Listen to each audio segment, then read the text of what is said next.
Hello Ethan, it's a beautiful day and this is a video I've wanted to make for quite some time really, just gathering information in my head, and then basically it's a state of the world talk. I just want to talk about current affairs, how things are, how I see things from spending a lot of time doing a whole host of independent research, basically becoming my own journalist, and then relaying these things to you because I'm no expert, and I don't even want you to believe me. What I want you to do is I want you to look at the information that I present to you, the things I cover. It's very brief, it's very vague, but it's many things at once, and I want you to go away and anything you think, oh, that sounds ridiculous, that can never happen, well, I want you to go away and independently do your own research from reliable sources like I have, and maybe I'm a reliable source for you, who knows.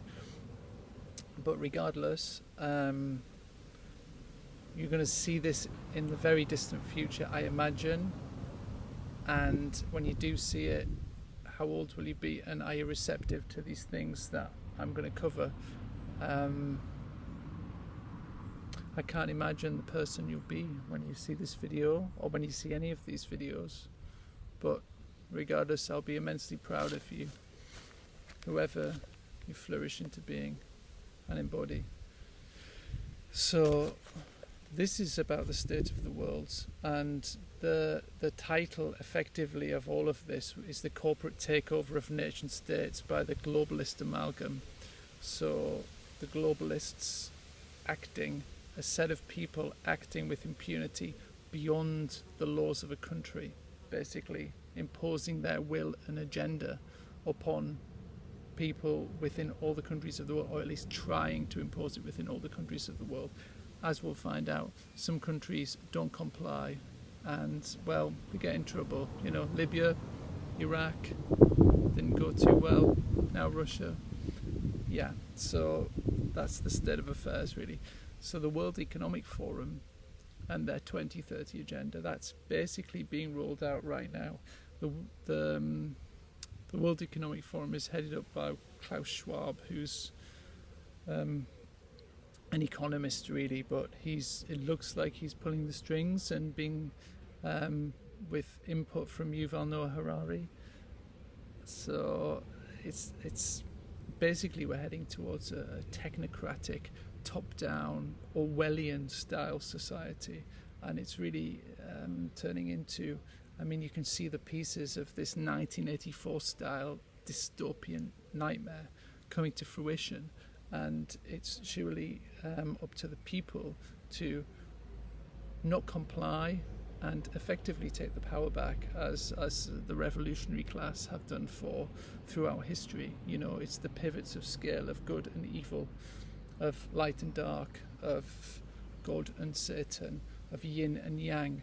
The duality of the material world is forever balancing itself out to find equilibrium beyond the form, where everything is unity, subservient to the one. But in this material world, there's always the laws of attraction and magnetic forces pushing away good and bad, light and dark. So really the 2030 agenda, which is what they're aiming for, top-down control, you will own nothing and be happy apparently, but yeah, they just want to control everything for power and greed. Please forgive if I look down, I've just got a few notes, so I try not to forget anything when I do my snapshot through the different subjects that I'm going to cover. But so yeah, we're heading towards the Orwellian style nightmare with a digital ID system and cashless society. You look at how cryptocurrencies are going now, they can't be regulated, they can't be controlled, and you see their popularity growing. Look at the growth of Bitcoin, it's gone crazy. Look at Ethereum, many cryptocurrencies doing the same, because when they abolish cash, and it's coming in the next years, then it means that governmental organisations have full control over your finances. They can see the transactions, where they're made, when they're made, how they're made, what you're buying, And this isn't good. This isn't good. You have no privacy whatsoever to buy anything or do anything, go anywhere. So I think cryptocurrencies is certainly an answer for this when the cashless society comes in. And, like we saw with the trucker protests, they'll shut down bank accounts, even donations for the truckers who were making completely legal protests and being smeared for it, called all the usual names under the sun, which was nonsense. Bank accounts were deactivated of people donating to the truckers in Canada, protesting against this ridiculous COVID legislation. There's already high online censorship, but that's going to ramp up tenfold, basically censoring, curtailing freedom of speech.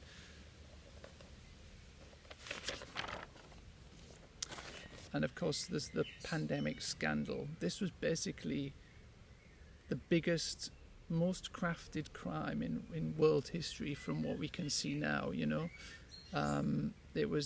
we found out about the wet market lie. No, it was Fauci funding, the US funding the Wuhan Institute of Virology to do this gain of function research on coronaviruses, and it escaped.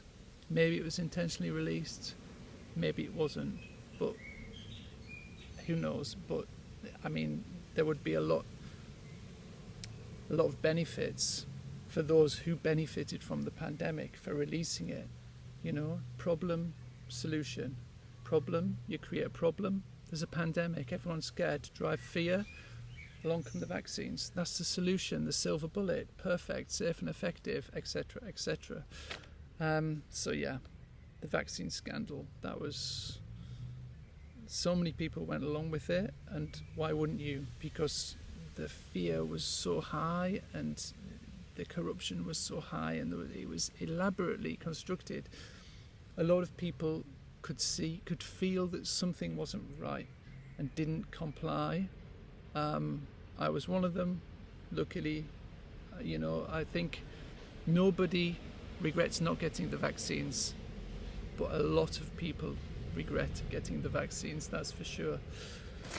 And hopefully, cancer rates sky high, higher than we've ever known. Heart disease is sky high, higher than we've ever known. All-cause mortality is up in every country which has high vaccination uptake rates, Funnily enough, the countries with low vaccine uptake rates aren't seeing these trends in excess deaths. In Romania, in Hungary, in South Africa, none of these have got excess deaths. And what's the asymmetry there? Well, they didn't buy into the whole vaccine thing. 20-30% maybe in Romania, and South Africa 35%, compared to 70, 80, 90% in most Western countries. Because they were coerced into getting this shit. So, it was effectively a money laundering operation with the vaccines. You take the money from public funds, from health budgets, you buy the vaccines with it, and the pharmaceutical mafia companies like Pfizer and Moderna keep all the profits. It's insane, but it's true. It's insane. But we'll be much more streetwise next time when they try and do it again. They're going to do it again? No, nobody's going to comply. Well, they're trying it right now. It's May. They're trying to get the World Health Organization, another corrupt, unelected organization that supersedes, that's beyond nation states by all accounts. They'll try and get it through again because they're running the pandemic treaty now, which is basically called the Pandemic Preparedness Treaty. And it would seem that they are trying to override all governmental law around the world in the countries. They're trying to get nation states to agree to the Pandemic Preparedness Treaty, which will effectively give them full rights to do and impose whatever they want, whatever vaccine mandates they want, whatever curfews they want. Basically, it gives them rule over all the countries. And so, Andrew Bridgen, thankfully the MP in England, he's speaking out a lot about it. Many people are speaking a lot about it. And I'll leave some leading lights of information which have given me great points of interest. I've seen many talks and been following the information throughout the pandemic, throughout the wars and such, to keep informed with what's going on, because it's very easy to lose track of things, because there's so much information, like what's true information and what's false information. Well, false information is usually the narrative pushed by the mainstream media channels, which have been co-opted by the very same globalist interests which seem to be pulling the strings. The war machine moves on. The profit, the extraction schemes, the destabilising of nation states, the letting in of migrants, the incompatibility of migrants, the gender ideology bullshit, which I'll get onto, which is nonsense. So, where am I?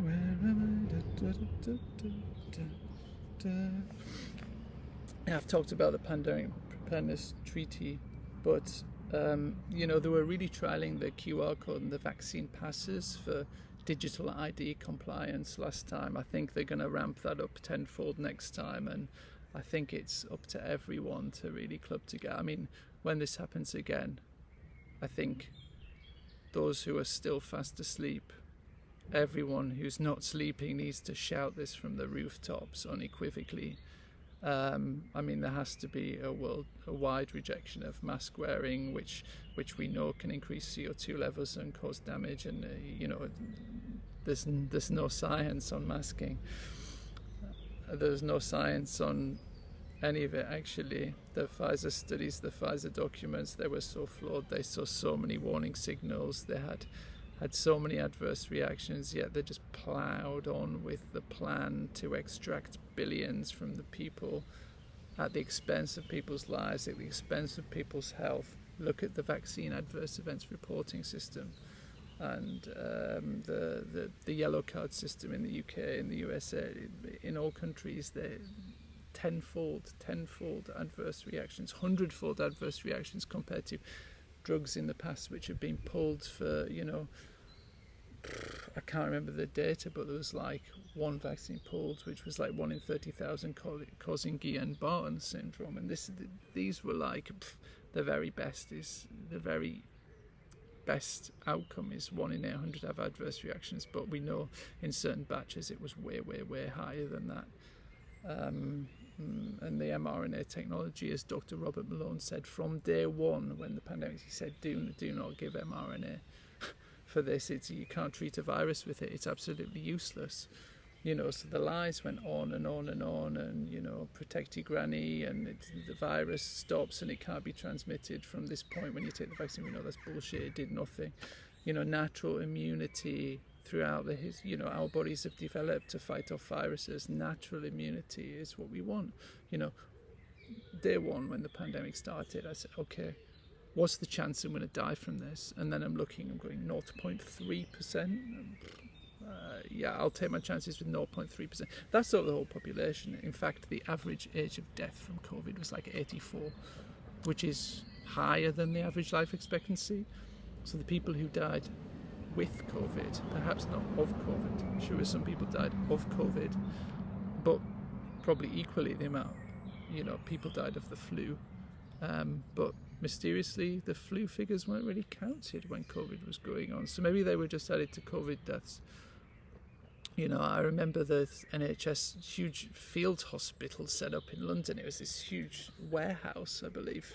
And it was just completely empty. It was just a sham. It was just for the cameras, like they're expecting when it started, like the hospitals to be overwhelmed, people scared, we can't get treatment, and many people died because they didn't get treatment during the pandemic. They're too scared to go and get cancer treatment, whatever, and I'm sure they all went on the COVID death figures as well. So it was just the biggest scam you've ever seen, really. And who would have thought that crackpot conspiracy theorist David Icke, there was some truth in what he was saying all along. Unbelievable, really, because I thought he was just mad, and he probably still is a bit mad, but nevertheless. So, where are we? Yeah, so I think we can move on to the old globalist war machine, the military-industrial complex. Forever wars, siphoning money out of the population, getting it into the hands of those few elites. Yeah. Israel, Gaza. Wow. Like, where do we start with this one? An apartheid state.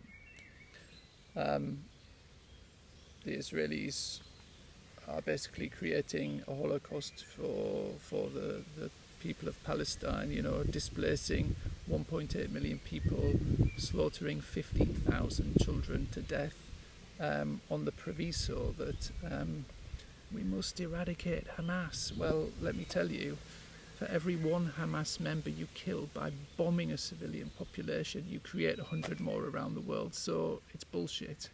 You can't eradicate something. And you know what? Israel created and funded Hamas as a response to the PLO, the Palestinian Liberation Organization, in the 80s.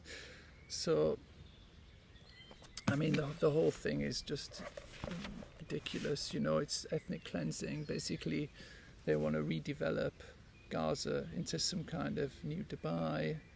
There's natural fossil fuel reserves there, which they want to tap into, and they just basically want to ship off the Palestinian population to Europe to further destabilize Europe, to further divide people. Yeah. So, October 7th, that was a hideous massacre by what would be a hideous terrorist group, Hamas. Horrible, but 150 children, 1,000 people died that way, not 15,000 children. So does that make Israel at this moment 100 times worse because they've killed 100 times more children? And what to talk about the mass graves at Al-Shifa and many of the other hospitals that are being dug up, wrists bound, medical workers, surgeons, tortured. Don't think they were Hamas. They weren't Hamas. It's just a joke, People queue. It's starving to death. 1.6 million people now. And, people fighting for food when the few aid trucks gets there and stuff. And then the soldiers just opening fire, killing people as they're queuing for food, fighting for food, basically, treating them like animals. Well, let me tell you, in the Knesset now, this Likud coalition government, headed by War Colonel Benjamin Netanyahu, they are full-on fascists, Ben Gvir and Smotrich, fascists, like full-on, and self-admitted fascists as well, they're full-on, Zionism is no different to Nazism, it's just a different word for it. Unbelievable, kettling the people from the north, bombing the north, say move south, bombing the central, Gaza City, move south, then they're in Rafah. Okay, full-scale invasion of Rafah. Where do people go? The whole place is completely destroyed.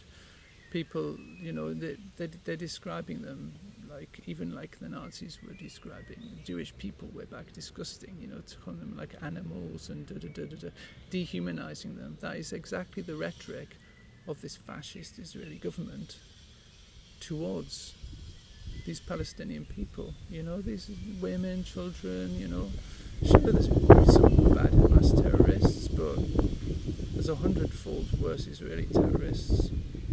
Mossad, what's going on with Iran? That's crazy.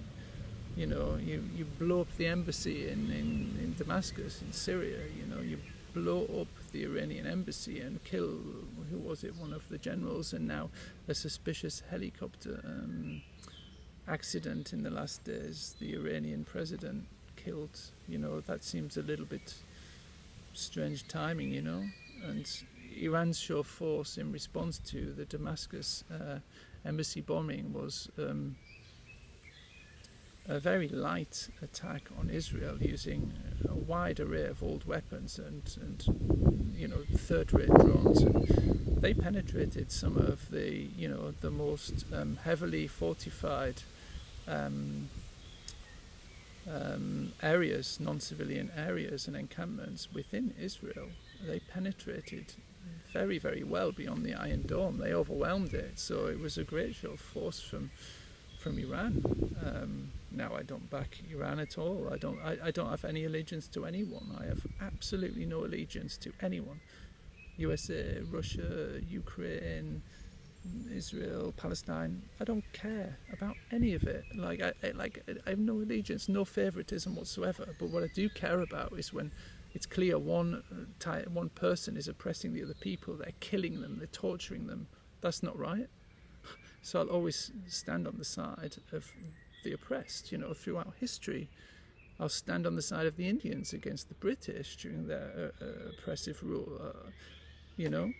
It doesn't matter where people are from. It's just don't treat them like shit and dehumanize people. So basically, that's what's happening right now, and you can't hide. You can't hide from it. The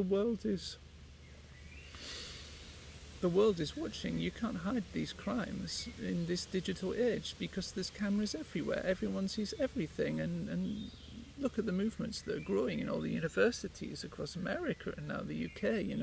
Students deemed probably you would say en masse they're the most intelligent of of this young generation coming through because they want to study academically.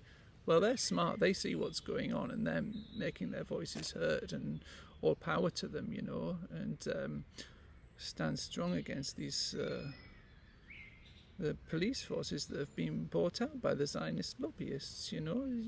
Israel was established as effectively an arm of US imperialist military occupation in the Middle East. The US needs Israel over there to maintain its hegemony and imperialism, but US imperialism is dying. It's dead. It's in its death rattle. And you can see the BRICS alliance now: Brazil, Russia, India, China, South Africa. They're coming together with great force, and they're encouraging all the other countries to ditch the US dollar. And fantastic, because this US imperialist power is completely out of hand. They've slaughtered 1 million people in Iraq. How many hundreds of thousands in Afghanistan, in Syria? Killed Gaddafi. People of Libya loved Colonel Gaddafi.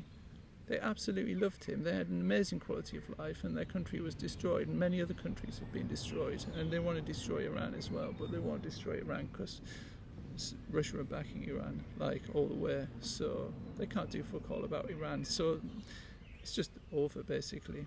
It's just over. And of course, what about Ukraine? Well, that's another story. Whoops, you do. Yeah, I mean, with Ukraine, to me it's evident that World War III has started. I mean, that's a whole complex matter in terms of Russian history, but the Ukraine is a relatively new country established by Lenin and the Bolsheviks, perhaps 100 years or so ago. And I don't, it doesn't even look like the Cold War ever really ended, because, the US is just sending umpteen aid to the Ukrainians to fight a proxy war. But what we have to see is that 400,000 Ukrainian men are dead. Russia can never lose because they're a nuclear power, and they will never lose because their sovereignty relies on this, At the fall of the Berlin Wall, there was an agreement. The name eludes me, but they said, okay, NATO, then a defence alliance set up to stop the Soviet Union, the old Soviet Union, gaining immense power as a defence organisation, and now it's completely corrupted also by the globalists, and it's now a corrupt, attacking organisation. It destroyed Yugoslavia. Look at the crimes in Yugoslavia. Look into that. And around the world, coups galore, orchestrated by NATO, by those pulling the strings. Installing puppet governments, destabilising countries, stealing resources. This is the general gist of the imperialist, the imperialist wave that has been apparent for the last 60 years or so. But the tide's turning, and as empires die, the US empire is dying rapidly.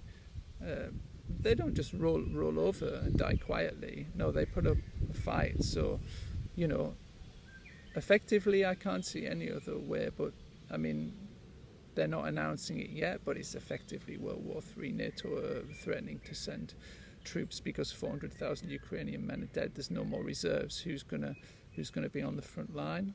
You know, as soon as they put NATO troops in there, I mean, we think they're there now, but as soon as they actually acknowledge it, then Russia are just gonna fucking go mental. And I mean, it's their sovereignty and it's their very existence, national identity that's on the line here. And yeah, I mean, what happened in 2014? The US launched a coup and overthrew President, I think it was Viktor Yanukovych, overthrew him and installed puppet government with a coup which was very pro-EU, pro-Western and more anti-Russian, because Yanukovych, who they overthrew, was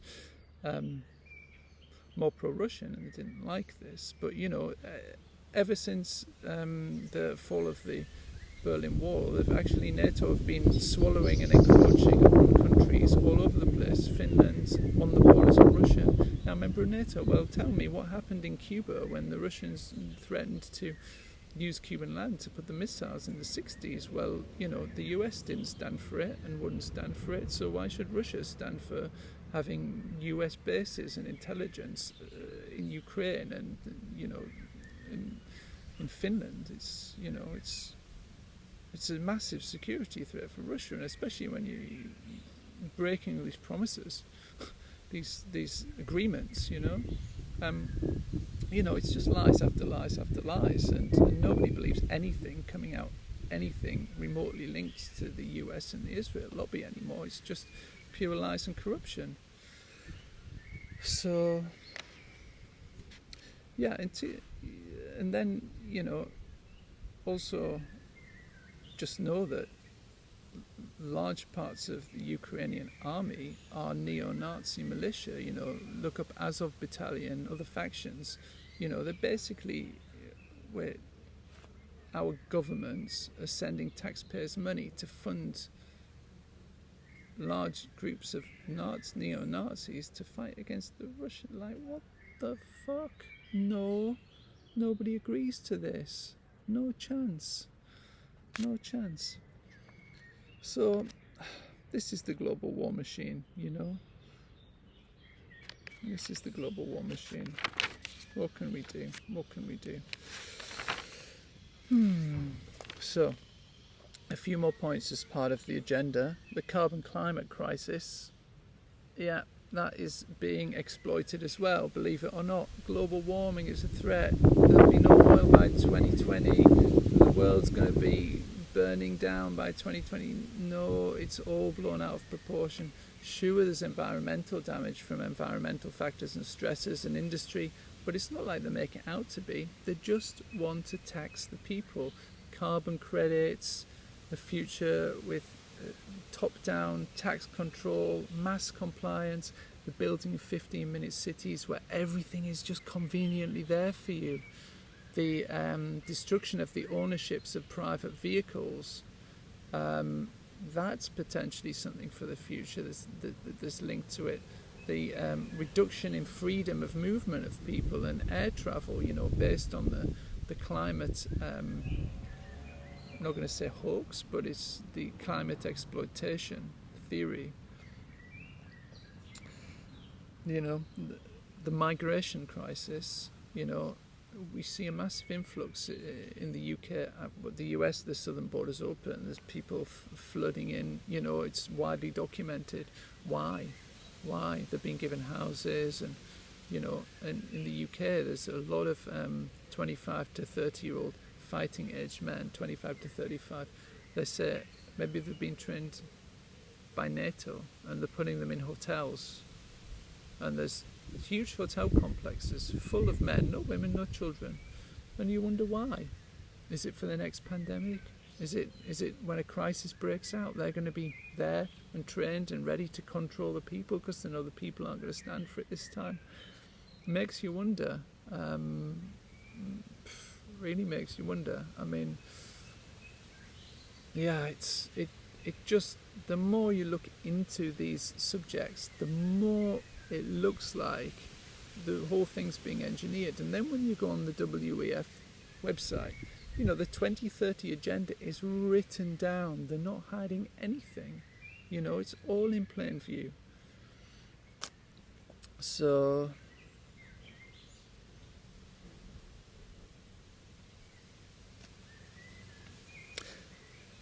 because of the migrant crisis, you know, there's so many people coming into Britain and America. It's really fueling right-wing movements. You know, it's really fueling like a fascist ideologies and xenophobia, and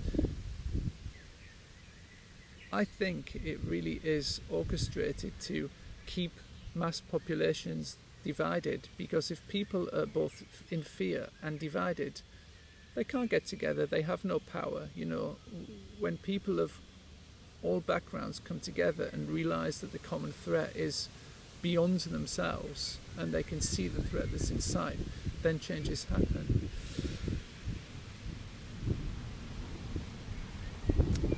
But yeah, it's gonna get worse before it gets better.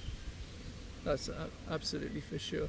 And also with regards to the whole gender ideology, you know, of course everyone should be loving and accepting to other people, to other human beings. You know, if someone's gay, they're gay, fine. You know, that's their sexual preference. What their sexual activity is has nothing to do with anyone else. You know, if people want to be regarded, you know, if it's a man, he says, oh, I'll identify as a woman, okay, identify as a woman, that's fine. I don't even mind calling you Betty or she or whatever you want to be called. But for the most part, you know, these are people with severe mental illness who are in denial. And of course, every human being is a very complex amalgamation of thoughts and feelings and experiences. And it's really a case-by-case basis. But when you're like being politically divisive with gender ideology and mandating, say, no, you have to call this person this and everything, then you're playing with, Jordan Peterson speaks a lot about this, fantastic, so, you know, about you're manipulating language and definition, and you're weaponizing language. And as soon as you're weaponizing language, that is a really, really slippery slope, especially with the internet, especially the levels of censorship that are going on. So, you know, it seems there's as many ways to divide people as possible, and they're always creating more ways to divide people because they know that populations divided are not a threat to them. Populations united are a threat to their mass agenda. And we all need to educate others, be vigilant, encourage others to do their own research. You know, don't take anything at face value that anyone says. You know, if something's happening, look at 30 sources of information and then actually start to understand about it. Don't just take anything as gospel truth from any one individual. No, that's not how objectification of information works, and it never should. So, yeah, I think that's pretty much summarising the topics of the day, really. And I just wanted to go through them. There's a half an hour snapshot of everything that I've looked at in brief. Obviously, there's a lot more detail in every direction about all of the aspects that I've covered, but you know, it's about self-education and also when everything sounds so bleak and all of these things, you know, there's a lot of negativity to them. It's like, well, what's left? How do we stay sane and strong, and how do we become more aware, more present in the moment, come more into the space of ourselves, the eternal now, just feeling our presence, letting these negative thoughts of events and the world and everything and personality, they fall away. Everything falls away given enough time. So, you know, as Joseph Campbell says, you know, we all need to embark on the hero's journey by sending our attention within in whatever ways we can. And yeah, that's what we've got to do. You know, we have to each become the warrior in ourselves with heart. You know, according to our own dharma in life. You know, not it's not everyone's duty to physically fight. You know, some people need to take the pen and write. Sometimes the pen is mightier than the sword. Sometimes some people need to stand on a stage and educate others. Sometimes people need to sit and make music for others.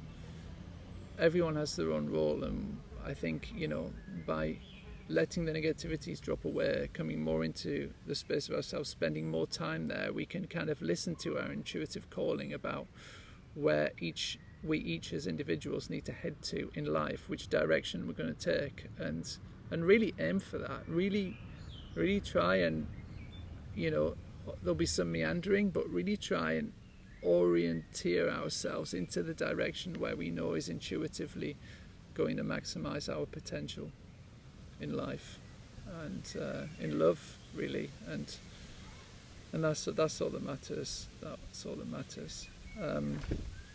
I will put in the description a list of notable influencers who I think are worth checking out, who've been solid reference points for me in the last years, throughout the several crises upon crises and unfolding totalitarian dictatorships that are trying to impose their will and authority over the people, which is destined for failure. But love to all. And that will conclude my overview video of what's in my head. So, yeah. Until next time.